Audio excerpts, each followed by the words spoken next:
बिस्मिल्लाहिर्रहमानिर्रहीम। पीरज़ादा सैयद आबिद इलियास साहब की खिदमत में एक नए टॉपिक के साथ, और बहुत ही ज़बरदस्त किस्म का टॉपिक है।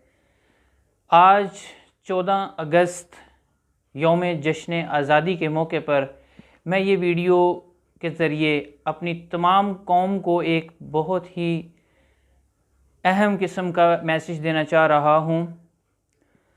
तो दोस्तों, 14 अगस्त 1947 को पाकिस्तान मारिज़ वजूद में आया, लेकिन इससे पहले डॉक्टर अल्लामा मोहम्मद इकबाल ने दो कौमी नज़रिया पेश करके पाकिस्तान बनाने का मुतालबा किया, और उन्होंने एक ख्वाब देखा कि वाकई मुसलमानों के लिए एक अलग मुमलिकत होनी चाहिए जहाँ पर वो अपनी मर्ज़ी से आज़ादाना अपने रस्म व रिवाज और अपने रिलीजन के मुताबिक अपनी ज़िंदगी गुजारें। दर हकीकत जब पाकिस्तान हासिल किया गया, पाकिस्तान की जो बेस बनाई गई थी, हकीकत में वो बेस थी कि पाकिस्तान का मतलब क्या, ला इलाहा इल्लल्लाह। हकीकत में मुसलमानों का एक अपना कल्चर है, उनका एक अपना रिलीजन है, उनका अपना एक रहन सहन है, अपना एक तौर तरीका है, हर चीज़ दूसरे मज़हब से अलग है। जबकि बर्र सग़ीर पाक व हिंद में मुसलमान और हिंदू, सिख और मुख्तलिफ मज़ाहिब के जो लोग थे वो एक जगह ही जमा थे। तो आखिरकार 14 अगस्त 1947 को पाकिस्तान एक अलग मुमलिकत के तौर पर दुनिया के नक्शे पर वजूद में आया। दोस्तों, ये कोई नई कहानी नहीं है, ये बहुत ही पुरानी कहानी है कि पाकिस्तान जब मारिज़ वजूद में आया, बेशुमार बहनों की इज़्ज़तें लूटी गईं, बेशुमार नौजवानों का खून जो है वो बहा दिया गया, लाखों लोग बेघर हो गए, लाखों लोग अपना जानो माल छोड़कर, अपने घरों को छोड़कर वहाँ से अपने मुल्क की खातिर कुर्बानी दी, और उन्होंने इस मुल्क को बनाया, इस मुल्क को मारिज़ वजूद में लाया गया। हकीकत यही थी कि हम एक अलग मुमलिकत हासिल करें, हम आज़ादाना तौर पर रहें। और दोस्तों, ये बात याद रखें, उस वक्त ही जो ये तकसीम थी, ये बहुत ही गैर मुनसिफ़ाना तकसीम थी, और इस तकसीम को उन्होंने इस अंदाज से किया था कि पाकिस्तान कभी भी स्टेबल नहीं हो सकता। पाकिस्तान एक ना एक दिन दोबारा से फिर ये भारत का हिस्सा बन जाएगा, जिसकी मिसाल आपको बांग्लादेश की मिलती है, क्योंकि वो मगरबी पाकिस्तान था, उसको अलग कर दिया गया। तो दोस्तों, ये याद रखें, बांग्लादेश दर हकीकत पाकिस्तान का ही हिस्सा था, लेकिन उसको अलग कर दिया गया। इसी तरीके से उनकी जो तकसीम थी कि ये लोग आज़ाद होकर भी कभी आज़ाद ना हो सकें। तो दोस्तों, आज देख लें, हम आज़ाद हैं, लेकिन हम उन्हीं के कल्चर को फॉलो कर रहे हैं। हम आज़ाद हैं, लेकिन हमारी अपनी हुकूमत नहीं है। हम आज़ाद हैं, लेकिन हमारी मस्जिदें खाली हैं। हम आज़ाद हैं, लेकिन हम अपने दीन को फ़रोग़ नहीं दे रहे। हम आज़ाद हैं, लेकिन हम अपने मुल्क के लिए कुछ भी नहीं कर रहे। हम तो एक कठपुतली की तरह रह चुके हैं। हम ज़हनी तौर पर आज़ाद नहीं हैं, हम वैसे आज़ाद हैं। दोस्तों, याद रखें कि हर पाकिस्तानी ये कहता है कि मैं दिलो जान, मैं अपनी जान तक जो है वो पाकिस्तान पर कुर्बान करने के लिए तैयार हूँ। दोस्तों, ये याद रखें, वाकई हम सब के अंदर ये जज्बा मौजूद है कि हम पाकिस्तान अपने मुल्क की खातिर जान देने के लिए कुर्बान हैं। लेकिन पाकिस्तान को क्या चाहिए हमसे? आज मैं कुछ पॉइंट्स आपके माइंड में डालना चाहता हूँ। पाकिस्तान को वाकई हमारी दिलो जान के साथ मेहनत चाहिए, वाकई उसको हमारी जान चाहिए जो हम उसके लिए सर्फ करें। वाकई हमें दिन रात मेहनत करके न सिर्फ अपने आप को, बल्कि अपनी फैमिली को, अपनी पूरी कौम के लिए कुछ ना कुछ ऐसा काम करना चाहिए जिससे हमारा मुल्क जो है वो तरक्की की तरफ चले। हमें जो भी पाकिस्तान की रियासत के जो कवानीन हैं उनको भरपूर तरीके से एब्जॉर्ब करके हमें एक अच्छा शहरी बनने की कोशिश करनी चाहिए। हकीकत में हम आज़ाद हैं, हम दिलो जान के साथ हम कुर्बानी देना चाहते हैं, लेकिन हम मेहनत नहीं करना चाहते। हम ये चाहते हैं कि हम इधर से माल ले लें, हम उसको धोखा दे दें, हम इधर से रिश्वत ले लें, हम ये सारे गलत काम जो है वो कर लेते हैं। क्या ख्याल है कि इन सारे गलत कामों से की गई इकट्ठी दौलत हमारे किसी काम आएगी? नहीं दोस्तों, याद रखें, ना सिर्फ इन सब कामों से हमारा मुल्क पीछे की तरफ जा रहा है, बल्कि हकीकत में हम खुद भी पीछे की तरफ जा रहे हैं। आज हम ये दौलत, ये पैसा, ये धोखा, ये फ्रॉड, ये झूठ, ये सब कुछ हम कर सकते हैं, लेकिन क्या होगा जब हम इस दुनिया से जाएंगे तो हम क्या लेकर जाएंगे? हमारे हाथ तो खाली होंगे, हमारे पास सिर्फ और सिर्फ अमाल ही होंगे। सिकंदर आज़म पूरी दुनिया का बादशाह गुजरा है। सिकंदर आज़म जब इस दुनिया से जाने लगा, उससे पहले उसकी वसीयत में ये बात उसने शामिल की थी कि जब मैं इस दुनिया से जाऊं तो मेरे हाथ कफन से बाहर निकाल देना। तो किसी ने पूछा कि बादशाह सलामत, इसकी क्या वजह है? तो उन्होंने बताया कि इसकी वजह यह है कि दुनिया देख ले कि मैं पूरी दुनिया का बादशाह हूँ, लेकिन मैं इस दुनिया से बज़ाहिर खाली हाथ जा रहा हूँ, लेकिन मेरे साथ सिर्फ़ और सिर्फ मेरे आमाल हैं जो मैंने नेकी के साथ, दुनिया के साथ, लोगों के साथ, अपनी रियाया के साथ किए हैं, अपनी सल्तनत के साथ किए हैं, वो नेक अमाल ही मैं साथ लेकर जा रहा हूँ।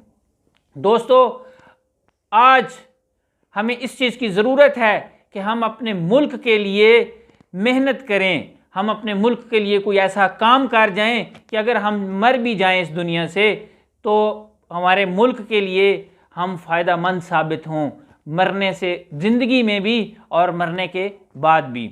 यकीनन दोस्तों, इसके लिए हमें एक छोटा सा काम करना होगा, वो ये कि हमें हर काम दयानतदारी के साथ करना होगा। दर हकीकत हमें कभी कभी कोई नुकसान महसूस होता है, लेकिन हकीकत में वो नुकसान नहीं होता। हकीकत में बहुत सारे इदारे हमारे मुल्क में भी वो भी करप्ट हैं और करप्शन का शिकार है। हमारा माइंड भी जो है वो उसी तरह का बन चुका है और जिसकी वजह से हमारा मुल्क आगे तरक्की नहीं कर सकता। चंद काली भेड़ें हैं जिनकी वजह से हमारा मुल्क आज इतने साल गुजर जाने के बाद भी तरक्की पजीर मुल्क है, जबकि हमसे बाद में जो मुल्क आज़ाद हुआ, जैसे कि चाइना की मिसाल दी जाती है, आज चाइना जो है वो पूरी दुनिया पर छाया हुआ है। वो कौम, वो नशे में धुत कौम थी, लेकिन उनको एक लीडर मिला, मोज़े तंग। उसने क्या किया? उसने अपनी कौम को मोटिवेट किया, उसने अपनी कौम को जगा दिया और सारी की सारी कौम आज अपने मुल्क और कौम की बेहतरी के लिए काम कर रही है। तो दोस्तों, अंग्रेज़ की ये साजिश थी कि पाकिस्तान को इस तरीके से आज़ाद किया जाए, पाकिस्तान ऐसा बनाया जाए कि ये कौम कभी भी आज़ाद ना हो सके।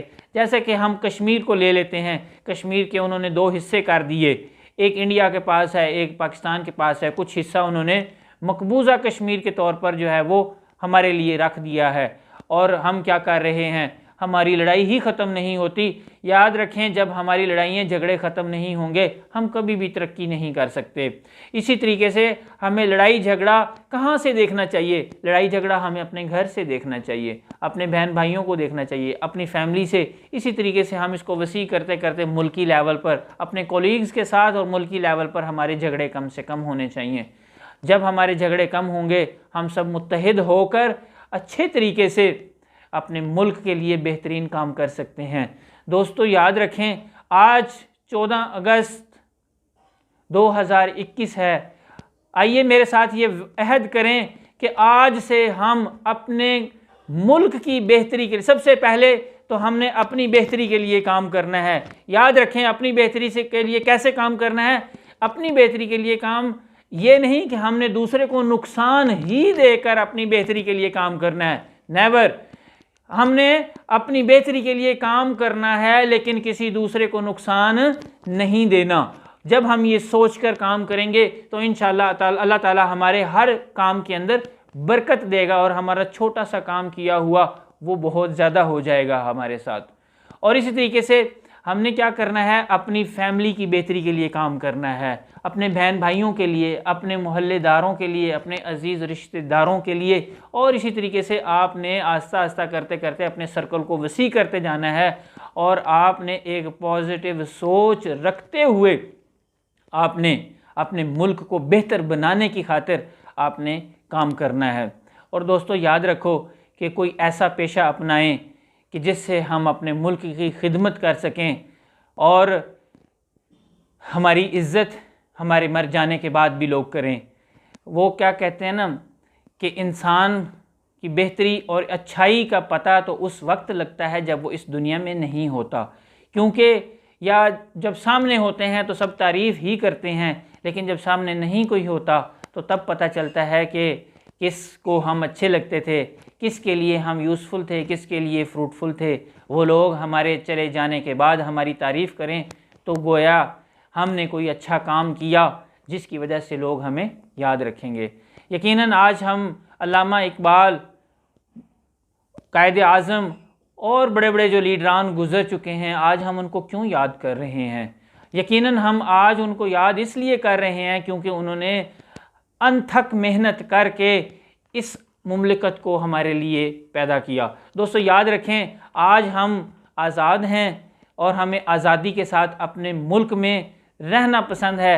आज़ादी ये नहीं है कि हम कपड़े अच्छे अच्छे जो है वो झंडे वाले पहन लें, हम इधर टैटूज़ बना लें और अम्मिली नगमे गा लें और चंद चीज़ें हम ऐसा कर दें। दोस्तों याद रखें, आज के दिन आप जो है वो कुछ अल्लाह का नाम देकर अल्लाह के नाम पर अपने मुल्क के लिए सदका करें और अपने मुल्क के लिए दुआ भी करें और साथ साथ दवा भी करें, क्योंकि हरकत में बरकत है।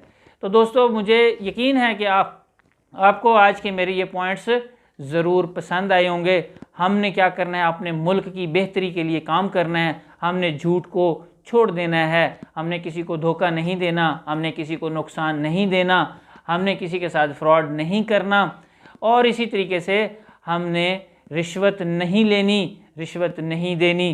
कोशिश करें, क्योंकि अल राशी वल मुर्तशी किलाहुमा फिन्नार, कि रिश्वत देने वाला और रिश्वत लेने वाला दोनों जहन्नमी हैं। तो दोस्तों याद रखें, जिस काम को आप रिश्वत देकर करेंगे वो काम आपके लिए अजाब ही अजाब है। और याद रखें, ये जहन्नुम की आग हम अपने लिए जमा कर रहे हैं। आखिर ये है कि हमारी उम्र कितनी भी क्यों ना हो जाए, हमने इस दुनिया से चले जाना है। हम इस बात को अपने माइंड में रखें। आएँ आज मिलकर ये अहद करें कि हमने अपने मुल्क की तरक्की के लिए ही काम करना है, अपनी तरक्की के लिए ही काम करना है और दूसरों की भलाई के लिए काम करना है। और ये बिल्कुल भी सेल्फिशनेस नहीं रखनी कि हम दूसरों को नुकसान होता रहे, दूसरा भाड़ में जाए, लेकिन हमने अपना फ़ायदा सोचना है। नहीं, हमने अपने फ़ायदे के साथ साथ दूसरों का भी फ़ायदा सोचना है, ताकि दूसरे लोग भी हमारे साथ मिलकर इस मिशन के अंदर काम करें और हमारा मुल्क जो है वो तरक्की की राह पर गामज़ान रहे। अल्लाह ताला आपका और मेरा हामी नासिर हो।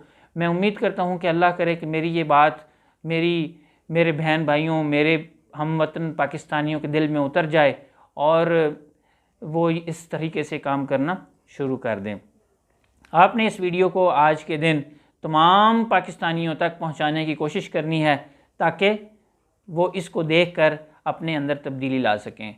बहुत बहुत शुक्रिया। आज हम पाकिस्तान के साथ ये अहद करते हैं कि ए पाकिस्तान, ए मुल्क, हम आपके साथ, हम तेरे साथ बिल्कुल दिलो जान के साथ शामिल हैं।